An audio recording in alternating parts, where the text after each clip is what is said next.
Support the Amigos podcast and keep the Amiga goodness flowing for just $1 a month. Visit our page at patreon.com/AmigosPodcast.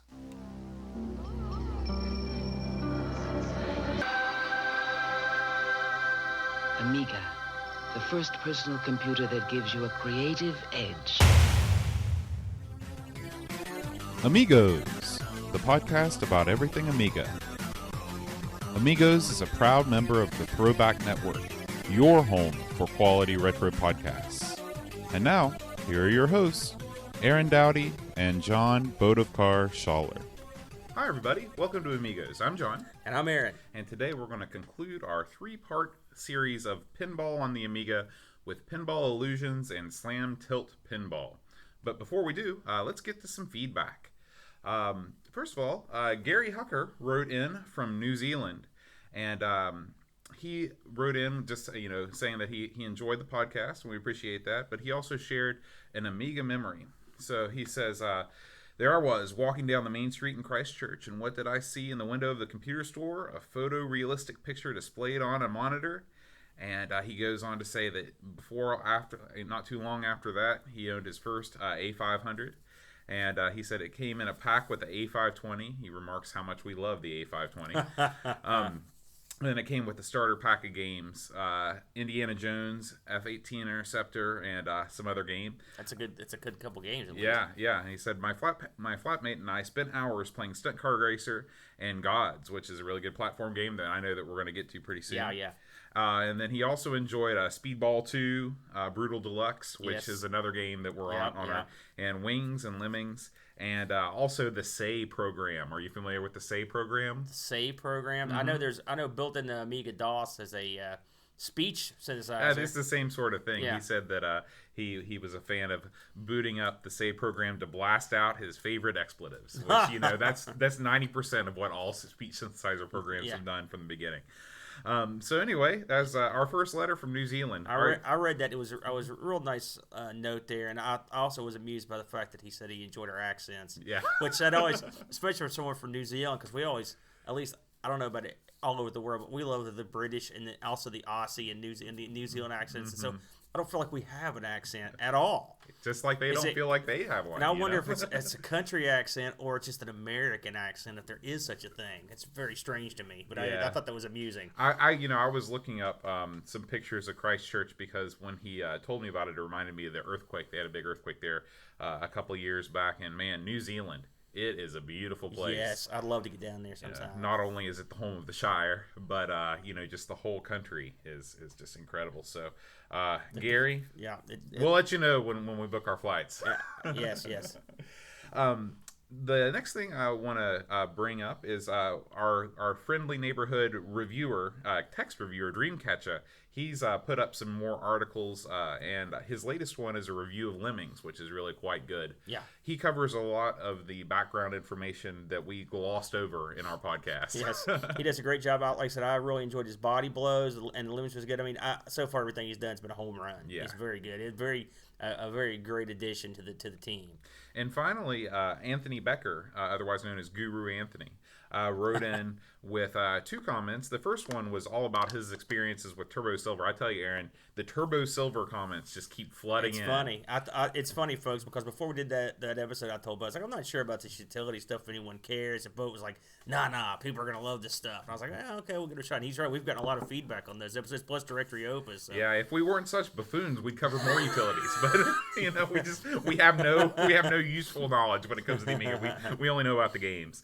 And he also wrote in to talk about the origins of the acronym SEU, because we talked about how it's not really common in a at least for console gamers. We usually call them shoot 'em ups or shmups or whatever. And he said that SEU was kind of an abbreviation of a longer acronym from the shoot 'em up construction kit. And he said that many people, including him, thought that they'd be able to get a great idea, and so they bought the shoot 'em up construction kit, and then it promptly just sat on the shelf while they ended up playing all the other games that were out there for the. Have you dabbled or played with any of the stuff that was made with the shoot 'em up construction set? I have not. I have, and there was some pretty neat stuff made with it, and it was a brilliant idea. for a game. I'm trying. Did Gary Kitchen do shoot 'em up construction set? Was that one of his? That sounds familiar. And boy, don't quote me on that. But I mean, it was revolutionary, and so it's kind of neat. I think even that SEU, that may have been the extension of the save files too, but I could be wrong on that. That's true. He said that there's actually a website called seuckvault.co.uk where people are still fiddling around with it. Slick. I love it. I love that. So I'll put that up on the blog too. What's going on in the world of Amiga news, Aaron? Well, just a few tidbits here that I thought I'd go over. Revision 2016 has happened. The demo extravaganza for the Amiga. I'll put a link up to our good friends over at Indie Retro News. Love that site. Can't hype it enough. But I watched. I think I watched all the demos that were put out this year, and they were all pretty good. I mean, I'm new to the whole kind of demo thing. Despite an Amiga podcast, demos are not my bag. I didn't think. But if you played any pirated games from back in the day, demos are sort of strapped to the front, the cool little thing with the shapes floating around. The rotating logo and all that stuff. And some of the ones on here just look just straight up like you could hook them onto a game right now, and then bam, Others are more involved. The two I really liked this year were that I saw. I mean, I liked them all, and the music is, God, it's good. If you're into that, I mean, the music on the Amiga it's the Amiga and the C64 are great, and probably the ST again. I have my limited exposure. The two I liked were one from a team called Ghost Town. They did this amusing sort of presentation. Apparently last year on their way home from revision, their bus, they got vandalized and someone took all their money, all their credit cards, all their documentation. Oh, wow. And the people at revision 2015 gathered up enough money for them to get a tow truck to go home. And so their demo was about the adventures of that, which I thought it was real cute. It was a big thank you. It was very nice.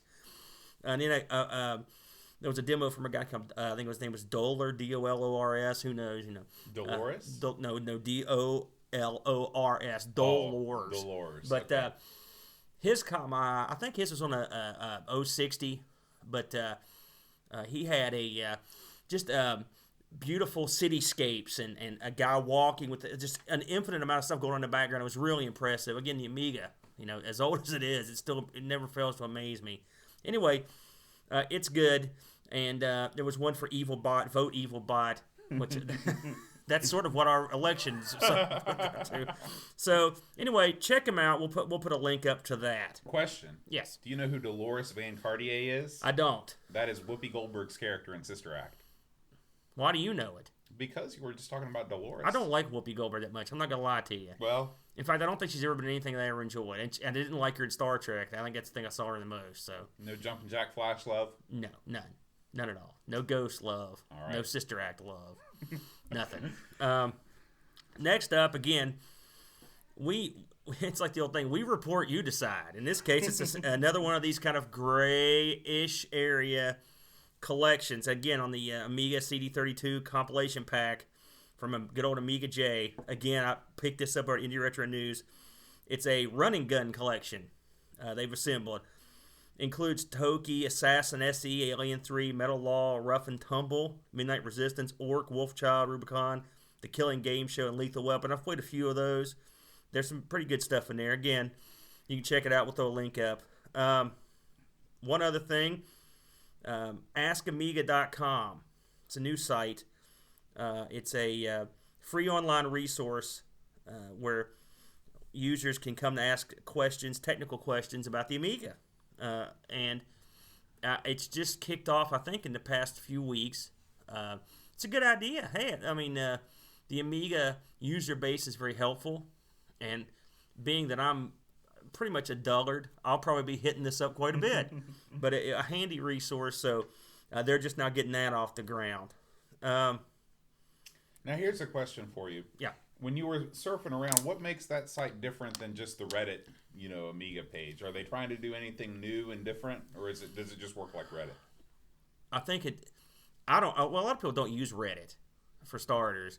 And this is you go here and you're instantly there. I don't use Reddit myself. Yeah, it goes to show because if you go to the Reddit Amiga page, you go there and you're instantly there. And I don't know if they're going to have people standing by. I don't know if there are going to be people live chatting. I don't know. Okay, I was just curious. I'm not saying the Reddit page is bad. I mean, I've been there a few times. It's not something I visit often, but this is something new they're trying out. We'll see. Okay. Finally, and this isn't Amiga news, but I would be remiss if I didn't mention it. I'm a big Abba fan. I love Abba, right? You're a dancing queen. I am. And when I saw this again, Indie Retro News, I saw this pop up, and I had to include it. They have released Abba Gold, the collection, 15 incredible Abba tracks for your C64. Really? I figure a lot of C64 listeners out there that listen to this Amiga podcast, if you're into Abba, I love them. If you're into them, go pick this up.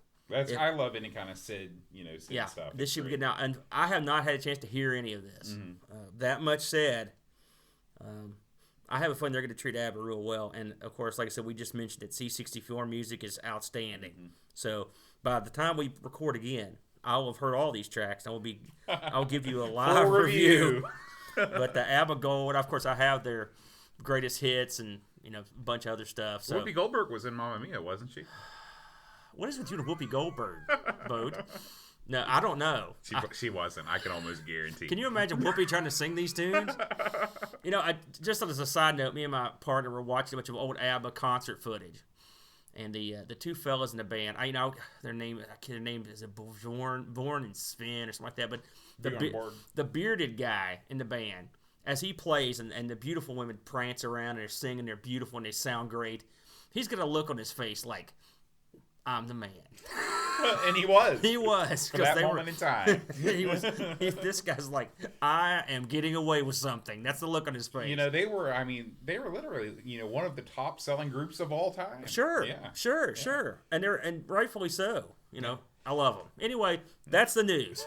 One small bit of non-Amiga related news that I'd like to bring up is our buddy Flack, Rob O'Hara, has a new podcast on the Throwback Network, which we're a part of, called Cactus Flack. And if you're into collecting arcade games and MAME and stuff like that, he has kind of a unique take because he's only reviewing games that he's physically owned the arcade machines for. And there's not a lot of folks that can say they've owned, almost 100 arcade machines. Aaron, you've owned quite a few. Yeah, not quite 100. I think it's a neat concept, and I like hearing his stories of how he acquired them. I wish I could remember that stuff. I've had so many and sold so many. I agree. He has a fantastic memory. Yeah. And so if you check that out, you can go to throwbacknetwork.net and link up to Cactus Flack. What were his first? I know he did Map Mania as his third one. Do you remember what the first two were? Map Mania, I think Elevator Action, which is another great game. Love that one. And he's got a third one, and I just can't think of it. I just finished listening to his Map Mania podcast, and I own Map Mania. I'm a big wrestling fan. I'm assuming he got Cactus Flax from Cactus Jack, although there's also a arcade called Cactus Jacks, right? I think that predates Cactus Jack. Well, to be fair, Cactus Jack also horked his name from a movie, so there you go. But arcade stuff. Me and both arcade owners, and Flack always puts out good quality stuff. Yeah. All right. Well, that concludes the news portion of the podcast. It's time to jump into the games. So here we go with Pinball Illusions.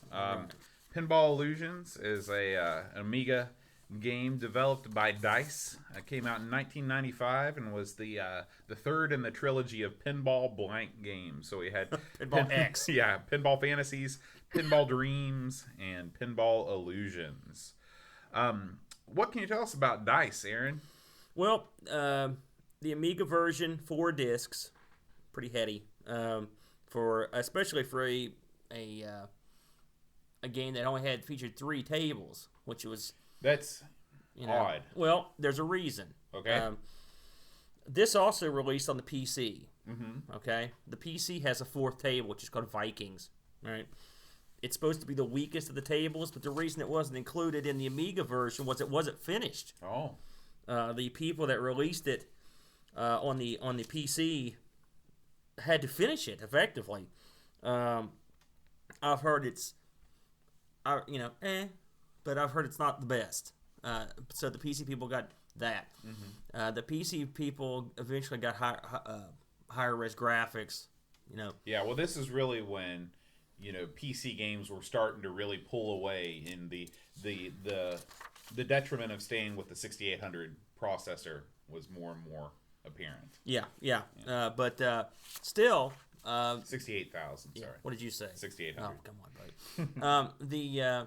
The PC version, though, was okay from what I've heard. I haven't played it. In fact, I didn't even look it up because it's an Amiga podcast. Right. But I would like to have had that extra table. And as far as I know, there was never any sort of supplementary Amiga release of it. Still 4 discs for 3 pinball machines. Kind of weird. Yeah, I did. I'm assuming the first disc was strictly for the opening and the intro. Right, that's the only thing I can think of. Which was pretty elaborate. Yeah.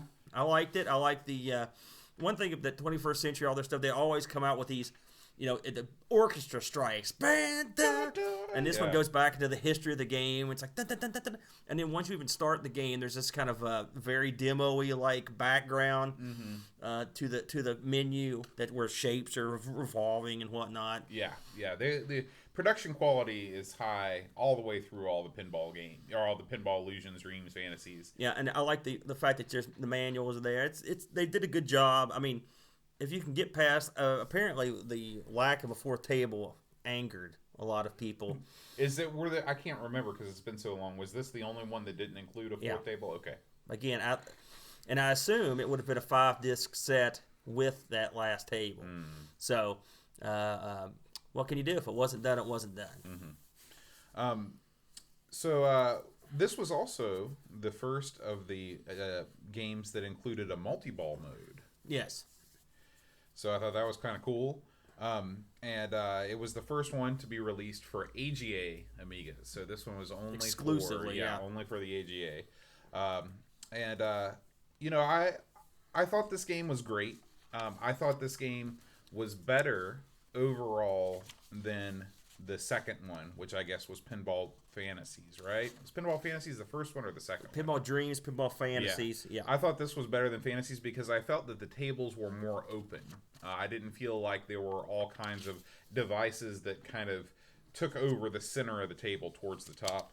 I was a fan. I'm going to disagree with you a little bit. Okay. As we'll go through them table by table and see what you think, but I don't necessarily... I didn't think it was bad, but I wasn't like blown away. Let's go ahead and have, just for fun, we'll go ahead and table by table. Okay. What did you think of the first table, which was Law and Justice? To me, it was like a bad ripoff of Demolition Man. Okay. I think that, I don't know, that's the only thing I kept thinking about. I was like, man, and it wasn't even set in the future, so I don't even know why I thought that. I'm not a big fan of the police type themes on pinball machines, but I thought that they did it well. I mean, like there were themes like car chase and stuff like that. It was all right. This was, of the 3, this was my favorite. Was it? Yeah. Again, the plot, it's okay. Yeah. I like the way the table felt. I thought it was the most original of the 3, frankly. The problem I had with it, and really I had this with all the tables, but for some reason this was the worst, was the action off the flippers. And I read a couple other people mention this. The action off the flippers seemed weird. I had trouble hitting shots, and eventually I could hit them, sort of, but I never felt as natural as it did in the previous 2 games. Really? To me. Okay. I had trouble. I'm usually, once I get in there, I can usually pinpoint the shots pretty well, and I just couldn't get it down. I think the thing I liked the most about this table was it wasn't top heavy. What I mean by that is the other 2 tables, especially Extreme Sports, everything was at the very, very top, and it makes for tough shooting. Yeah. Unless you're in a high res zone, and that irritates me. It's tough to make a shot when you can't see where you're shooting. So that was an irritant for me as well. But overall, I thought this one was my favorite of the 3. I thought it was the least generic of the 3 too. I mean, one thing. Really? You didn't? Well, anyway, we'll move on. Go ahead. What do you think of Babe Watch? See, Babe Watch, I had very low hopes for because I thought it was going to be. I mean, what? Just if somebody says Babe Watch, what's it going to be a knockoff of? But Babe Watch, right? But it's not. Well, it sort of is, isn't it? No. Baywatch is all about like hanging out at the beach. This was like a casino theme and like classic cars and like drag racing. And I guess it was like gas stuff. The theme. Yeah, and so I was pleasantly surprised that it wasn't just kind of a beach theme. I like the casino. I thought the modeling was cool of that, the roulette table and all that stuff. The music was okay. This was my favorite of the three. This was the one I did well at. I thought it was it probably played. I don't know if it played better than the first one. It was close. They were close. Again, the flippers were a little goofy, and I got all some weird action. The casino area, it's okay.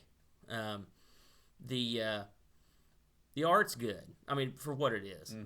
But I just didn't like the theme that much. I mean, you can go into weightlifting. There's an area for weightlifting in the casino. It was kind of goofy. The theme felt goofy. I mean, it was varied. You know, it was varied, all right. But to me, it wasn't the consistency of a theme. What are we doing here? Is it a casino? Is it at the beach? Is it Baywatch the show? Is it weightlifting? There's the car racing thing's just a couple ramps. There really's not much to that. Yeah, I don't know. You know, you could go either way with it. Yeah, know. I mean, again, I didn't think the physics were perfect on this one either.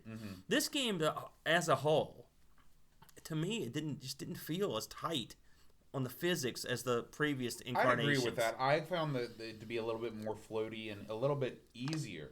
It's easier is not always better in the world of pinball. Yeah, and well, I wouldn't say it was. Well, I mean, I had a real good run on Baywatch, and I've played these tables back in the day, and I've played them a little bit here and there, but it's not something I play all the time.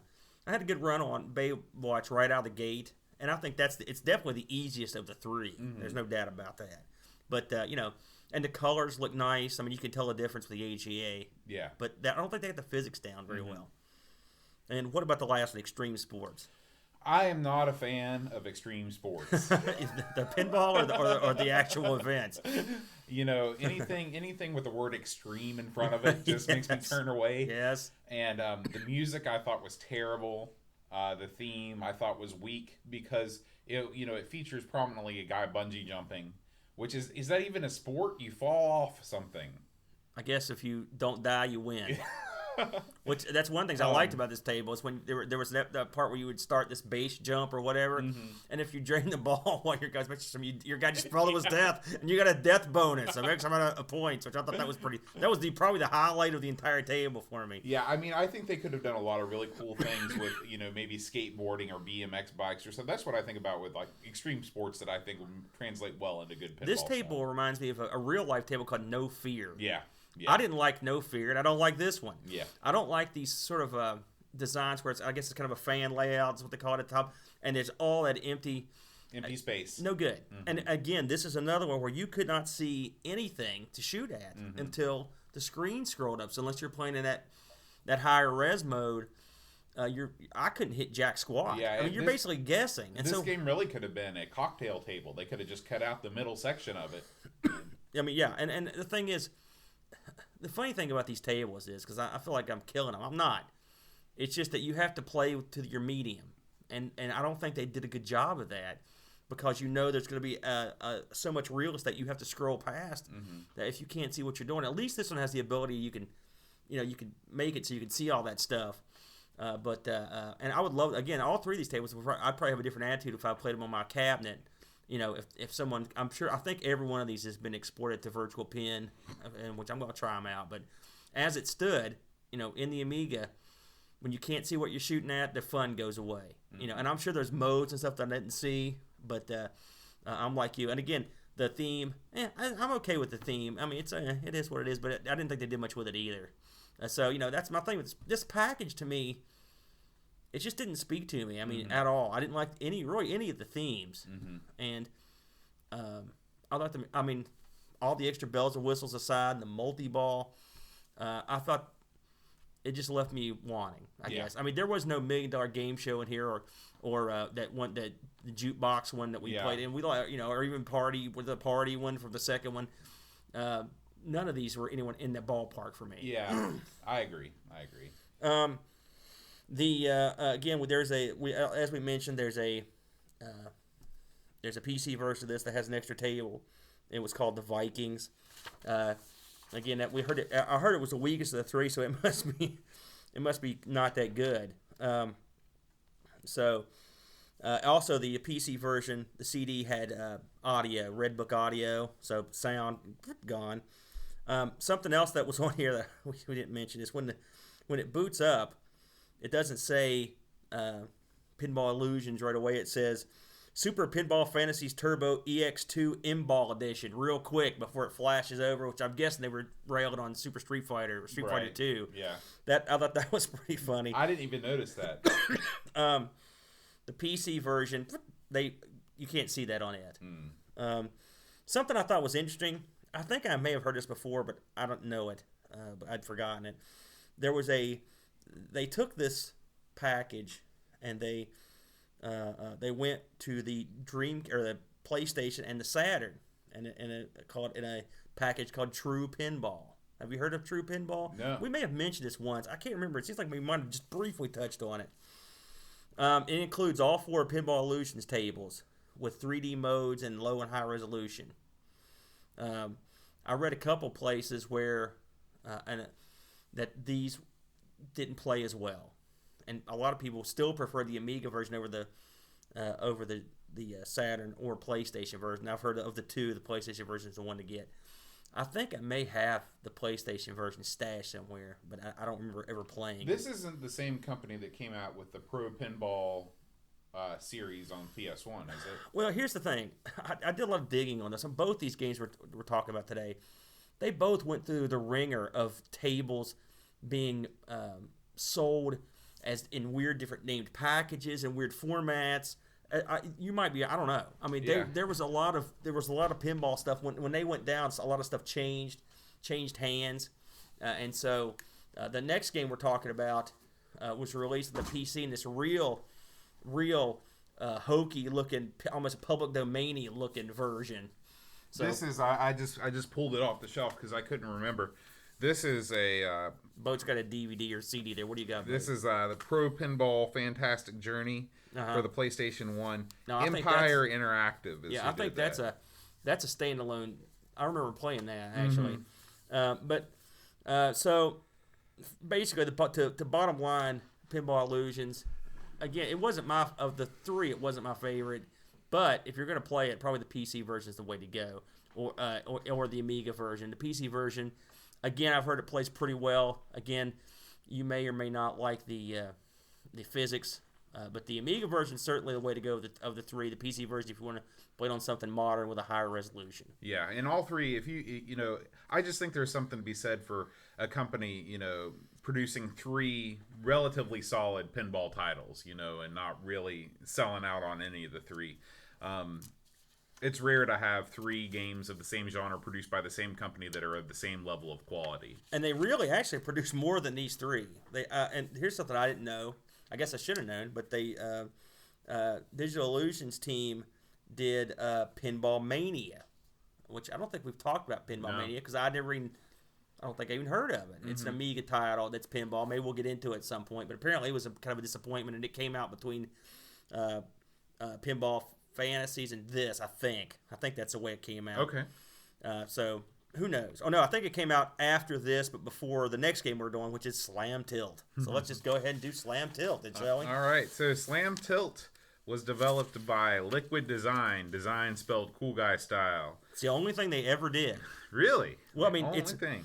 I looked them up. There's almost everyone involved in the making of this game. This is all they did. Now, I read that they had cobbled together all the members of the old teams they could to do this. Like this is the last, shot at it. Right. But I mean, if you look up, I looked up everyone that was involved in this, with the exception of the producer. They hadn't done anything else. Interesting. Yeah. It was also published by 21st Century Entertainment, so they were big into the pinball scene, I guess. Now, did 21st Century, just offhand, do you know, did they do anything else other than pinball games? They did actually.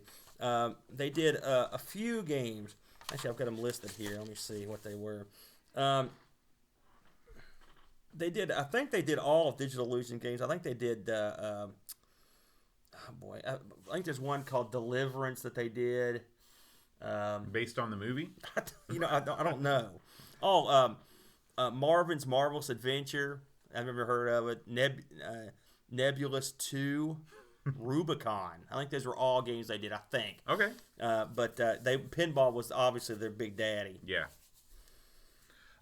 So this was released in 1996, so it came out a year after Pinball Illusions, and it was also only for AGA Amigas, so 1200 and 4000 only. And this one also got a PC release as well. Yeah, and it's got 4 tables, so Mean Machines, the Pirate, Ace of Space, and Knight of the Demon. So let's go over them. What did you think of Mean Machines, Aaron? I didn't like it that much. Now, again, I will say this for starters: the interface in Slam Tilt's good. There's info on all the tables. They have an interesting interface the menu. It's not as cool looking as the other one, but it's still pretty cool. And there's this 3D set of pinball machines that kind of spin around. But the fact that they're in black and white made it a little less cool than it could have been. Well, the other one was very demo-y too. The physics in this felt a lot better than the last one. So I like the physics a lot more. Mean Machine, kind of a road racing sort of. I mean, weird. I guess it was road racing. I don't know what was kind of like Mad Max sort of thing. It didn't do it for me. The music, I didn't enjoy the music. No, and it was kind of generic. We've seen these car ones before, and this wasn't the best of the car ones that we've seen. The best car one was that one. It was obviously one of the games that we did before, but the one where you actually were in the race, and you had pit stops and stuff like that. This did have again. I didn't do very well at this one, and I tried it a bunch of times.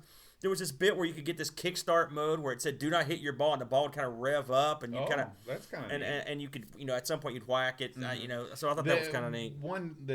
Another downfall of this game is that there are no skill shots. You just hit enter to launch the ball, and I always appreciate when you have kind of a plunger effect. But that was a hallmark of pinball machines at this time anyway, real pinball machines. Yeah, something else that was weird about this game, it's kind of cool, is that you're on a lot of the specials or the ramp lights were on really tight timers. So I don't know how long, maybe it didn't seem like any time at all, maybe 10 seconds you had the chance to, and maybe it varied. But if you didn't get them up there, light went off and you're back to square one, which can be frustrating if you're trying to get some action out of it. I didn't do very well at this one, like I said, so it wasn't my favorite. It was probably, of the 4 in this set, it was probably my least favorite. What'd you think? I agree. I didn't like the theme, and I didn't like the music, so that's 2 strikes against. We're not car people, Bode. I'm not. I'll be the first one to admit it. And so I played a couple games of this, and I just moved on. Yeah, I mean, it looked good. I thought. The Pirate I liked a lot more. I'm more of a pirate person, I guess. I thought that there was kind of a variety of things to do that was neat. The Topless Mermaid. I don't know how that got really. I don't even know if this came out. Did this come out in the USA? No, it was on DOS or PC, so I'm assuming I don't know if they edited that out or not. Yeah, but I like this one more. All of these, I don't know if it's just because I played more of Pinball Illusions, and then when I got to Slam Tilt, I was just kind of going through the motions a little bit more. But none of these really had any kind of effect that really wowed me. I didn't hate Pirate. I did hate some aspects of Pirate, I'll have to say. There were too many of those metal rails in this thing, and I like that. I forgot. There was a little wacky rail thing on the right side, right before it feeds that upper flipper. Yeah, I hated it. Really? I know it's supposed to make it more challenging, but it just didn't look. It looked goofy to me, and I didn't like that aspect of it. The Pirate looks weird. What's he wearing? It looks like he's wearing like what is this? The future pirate, or is he some kind of superhero pirate? He was wearing some kind of skin tight outfit. Yeah. I mean, this pirate was like Black would eat your heart out. This guy's a killer. He's stacked, chiseled. I liked the cannon. I liked some of the aspects of it. Something we should mention is the on this game, they really got the multi-ball right with when you zoom out to the. I mean, it works. I mean, from every pinball game going forward, it's kind of This is the way to do it. And as soon as you lose that last drain of that ball before you go back to single ball, it zooms back in. That works great. That's a great aspect of it. I liked when you died on this and the shark kind of bit you. I thought that was funny. I thought it was pretty good. The music was catchy. It was kind of a seafaring tune, you know. And I didn't get very far into this one either. I played this one quite a bit, so I don't know. I didn't see all the advanced modes and stuff in it, but it was okay. It wasn't my favorite of the package, but I liked it more than the first one. Ace of Space, what did you think? This was my favorite of all the tables that we played. What did you like about it? What did I like? I liked the music because it stayed in the background. It was just kind of an ambient thing going on. This thing is a straight up Star Wars ripoff. I mean, it's got I don't know if you got the video mode where you try to go shoot the trench for the Death Star. Oh no, I didn't see that. Oh yeah, this had a great video mode. You could light lightsaber and all that stuff. Now, the picture of the guy that with the phaser or the blaster at the bottom, that wasn't the best art I've ever seen. I'm not gonna lie, but this thing I thought was a lot of fun. I liked the theme. It had a good flow. There was a lot of shots to it. It played well. Yeah, I agree. I enjoyed this one a lot. This was easily, though, I think, of all 7 we've done tonight, this is my top one. Yeah. And then finally, we had Night of the Demon. These packages aren't complete. Yeah, you gotta have some sort of. That's what the last one was missing. Where was the weird religious badness? You know, and this one didn't fail. It had the crosses. It had the 666 that came down. You know? And it's just kind of as lame as the last one that we did. This one was a lot like Extreme Sports in some ways. It was just everything very was up empty. At the top. It was at the top. Now on this one, at least when it zoomed out, you can set the high res mode, but that's no fun. Yeah. You could see what was doing. I was ready to crush this one, to be completely honest with you, but it grew on me. It had some awesome comedy. When I love the play when your ball's hitting the bumpers and it shows your guy like bashing a zombie in the face, his eyes are bugging out. I like some of the modes. There's a mode where you're being chased. What was it they called it? It was like a giant mutant meatball. And it's chasing your guys running. You have to hit this shot before it gets you. And when you go into these special modes, the music, which I thought was becomes much cooler. Okay. It's very cool. I thought that was neat. There's some of the video in this is really funny. There's a bit where a guy's chainsawing a zombie in the face. I like that. I heard that this has some really cool, as you go on, some really cool features that that you can start. I like the fact this was a simple, straightforward machine. You shot the ball into the mouth of the wolf, something would start. Whatever. Yeah, it's always good. I always prefer tables that have an easy way to start the modes, and it's apparent to me what you have to do. Yeah, this one was easy. Of all the I don't know, ghosty, graveyardy, haunty ones, I like this. I don't like the style of shooting that this is, but the modes and stuff, they sort of won me over. This is probably I want to say it's my second favorite, but it exceeds on it. It gets extra points for style. Yeah. The design I'm not super keen on, but the video modes make up for it. The wizard modes and stuff are fun. It's fun, and the shots, when you can see them, the shots are good. This is another one I'd rather just see it stretched out to play it on my pin MAME than I would to play it on the screen. At some point we'll do a special video when you get those loaded up. Yeah, I'm getting ready to do some work on my pin MAME. I just finished doing our arcade machine computer. I'm going to do this one, and we'll add these up, and maybe we can shoot some video for them. But overall, it played okay. None of these machines played poorly. Let's just put it that way. The physics were tight, like I said, and they're rich with content. And the rule sets are deep, and they really did a good job. And it's hard to go through and play pinball machines. I played these for a week. Really, you have to set with each one for a good while to really fully understand and grasp what you can do with it. But that's what I like about it. It's a very deep. Yeah. These are quality machines that are arcade level in terms of their content. Yeah, and this is, I'm sure that this kind of marks the pinnacle of the top-down 2D pinball experience. I mean, after this is when more and more tables started going to that pitched 3D sort of thing that continues now with like games like Pinball FX and stuff like that. It's funny you should say that, because this, and I looked into this for some information. This is another like it got ported to the PC, but it was like bargain bin city. I mean, you should see the case in the box is just generic as hell. You just see it in that $5 bin at Staples or something like that. Yeah, it's just one of those expert software put it out, and it's lame looking, and a lot of the stuff you couldn't run now if you wanted to. But I did see something I didn't know was there was actually a sequel to Slam Tilt, sort of. It was called Slam Tilt Resurrection, and it was released in Europe in '99.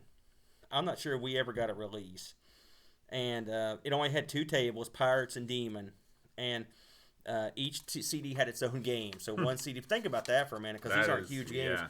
But what they did was they sort of made it high res, and they did a lot of stuff to make it. They kind of made it so it's like 3D-ish, but apparently it didn't play very well. So there you go. So again, much like the last one, you can get these on PC if you want. The PC version of this game, didn't hear that much about, but I'm guessing, like I said, it's just generically released about. It was a budget title right out of Jump Street. So, and then like I said, a lot of these tables have been hoarded out into collections and stuff. So on the PC, who knows? Yeah. What was the eBay action like on these? It was actually, I was surprised actually how difficult it was. Pinball Illusions, the boxed version, there are none in the U.S. Right now. Overseas, you're looking between, $15 to $44 U.S. But there aren't a ton of them out there, so you can sell. But I mean, the funny thing is when you look this stuff up, Pinball Dreams and Pinball Fantasies by the bushel, big sellers. I'm guessing by the time Pinball Illusions came out, which I believe was at '94, I'm guessing the scene was dying to the point where it didn't sell that well. Which is amazing that Full Tilt that the Slam Tilt ever got released. I think it was '96. Mm-hmm. I tried to look up the latest Amiga games that were released. That's so late in the game, '96. Well, there was, for example, the Worms Director's Cut by Team 17. That was released in '97. So there were still releases coming out. It's amazing. Yeah. Anyway, the Slam Tilt, I only saw one for sale, and it's in Poland right now. So everyone grab their wallet. $40 U.S. And shipped to Europe. God knows what it'd be here. Right. I didn't see any versions for the Amiga anywhere else, and none had been sold recently. Just for fun, I looked up the PC version of Slam Tilt. You can get in the U.S. $13 U.S. shipped. Didn't see a ton. They released a version of this called Cordoba. It's like something Cordoza's Slam Tilt, and it's you can get those too. It's the same thing, just a different name. $40 U.S. So I mean, you're running into some pretty serious money if you want to acquire physical copies. It depends, And now here's some hilarity. Just for fun, I looked up how much you can get Slam Tilt Revolution for. I didn't find any, and had none sold. Nothing. Wow. The Pinball Illusions for the PC. You can get jewel case versions in the U.S. under $10, pretty cheap. In the U.K., you're looking between $15 and $36 U.S. And then lastly, just to be complete, I looked up what true pinball for the Saturn and the PlayStation are going for. Under $11 for each one. If you look around, you can get a good deal. Again, your mileage may vary on the quality. Yeah. So, all right. Well, let's go ahead and thank our sponsors: Chris Folds, Zach Zimmerman, Adam Bradley, Will Williams, Daniel Bingston, O'Brien's Retro and Vintage, Brent Dowdy, and Chad Halstead. Thank you for your support. If you'd like to support the Amigos podcast, you can go over to patreon.com/Amigos podcast. Next week, Aaron, what do you think about doing Rainbow Islands? Rainbow Islands, it's arcade port. I've never played the arcade version or the Amiga version, so we'll give it a shot. All right, sounds good. Is that Taito? I think it is, isn't it? Boy, that sounds right. Yeah. We'll find out next week. Until then, adios.